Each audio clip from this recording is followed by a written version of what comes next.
محترم سامعین کرام، السلام علیکم ورحمۃ اللہ وبرکاتہ۔ آج کا موضوع ہے جھوٹ کی نحوست اور اس کا بھیانک انجام۔ قرآن پاک میں جھوٹ بولنے والوں کے لیے بڑی وعید آئی ہوئی ہے۔ اللہ پاک نے سورۃ توبہ آیت نمبر 119 میں فرمایا کہ اے ایمان والوں، اللہ سے ڈر جاؤ اور سچے لوگوں کا ساتھ دو۔ سورہ احزاب آیت نمبر 70 میں اللہ پاک فرما رہے ہیں کہ اے ایمان والوں، اللہ سے ڈرو اور سچ بات کیا کرو۔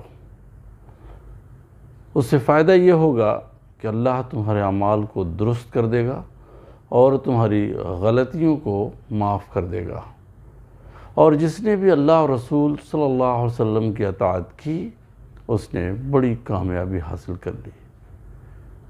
بھائیو، یہی تو ہمارا ٹارگٹ ہے، یہی تو ہمارا مقصد ہے کہ ہم دنیا اور آخرت میں کامیاب ہو جائیں۔ فارمولہ اللہ پاک نے بتا دیا ہے، اب ہمیں صرف اس کے اوپر عمل کرنے کی ضرورت ہے۔ رسول اکرم صلی اللہ علیہ وسلم نے بتایا کہ میرا امتی ہر گناہ کر سکتا ہے مگر جھوٹ نہیں بول سکتا۔ اور آج ہمارا رویہ کیا ہے، ہمارے سماج میں کیا چل رہا ہے، یہ ہم سب بخوبی جانتے ہیں کہ ہمارا ایک دن بھی بغیر جھوٹ کے گزارنا مشکل ہوتا جا رہا ہے۔ خدا را اس سے پرہیز کیجیے۔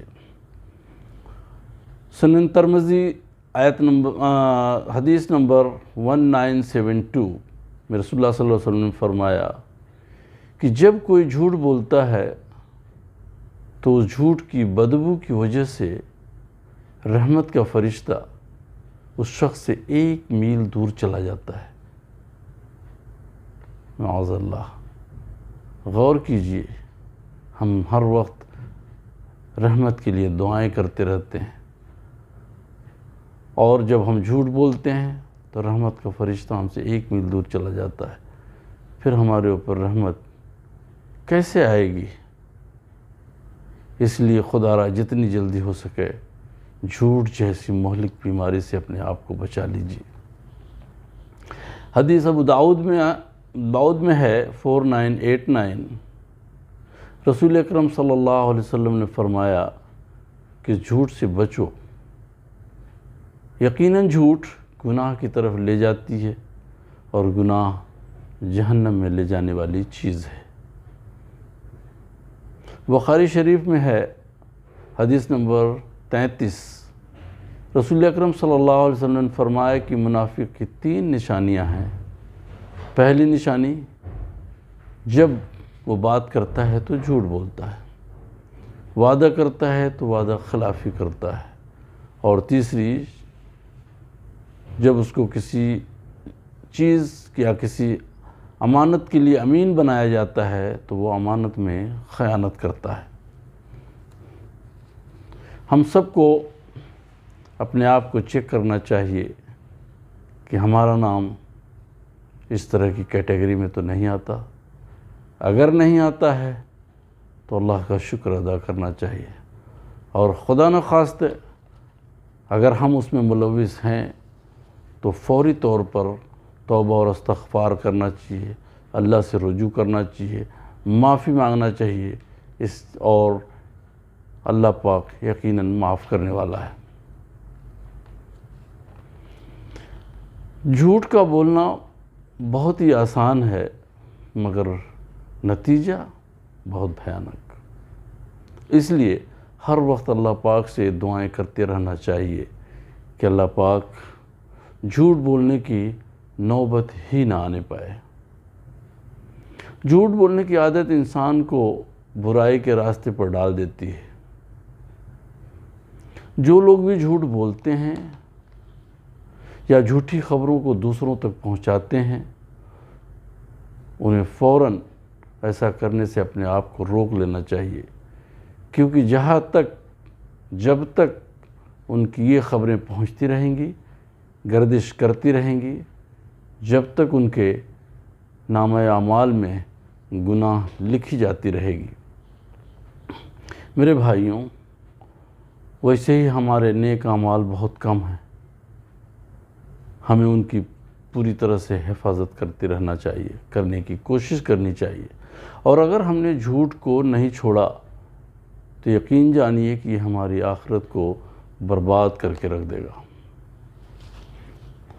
آپ خود غور کیجئے کہ جھوٹ بولنے والوں کو دنیا کے لوگ کیسی گری ہوئی نظروں سے دیکھتے ہیں، تو پھر ہمارا رب کیسے گوارا کرے گا کہ اس کا کوئی بندہ جھوٹ بولتا ہو۔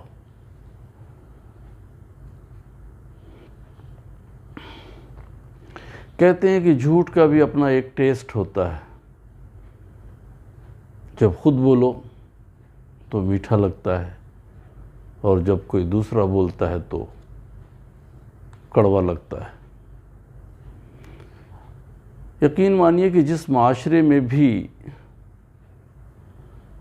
جھوٹ چلتا ہو، ظلم ہو رہا ہو، دھوکہ دھڑی ہو رہی ہو، وہ معاشرہ اللہ کی نظروں سے گر جاتا ہے، اور جب اللہ کی نظروں سے گر جاتا ہے تو اس کو دنیا کی کوئی طاقت عزت نہیں دے سکتی۔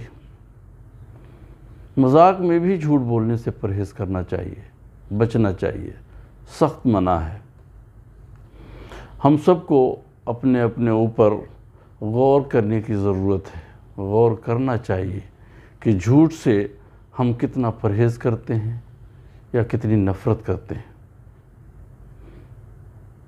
اللہ سے ہر وقت دعائیں کرتے رہنا چاہیے کہ اللہ ہم سب کو بچائے اس بھیانک بیماری سے۔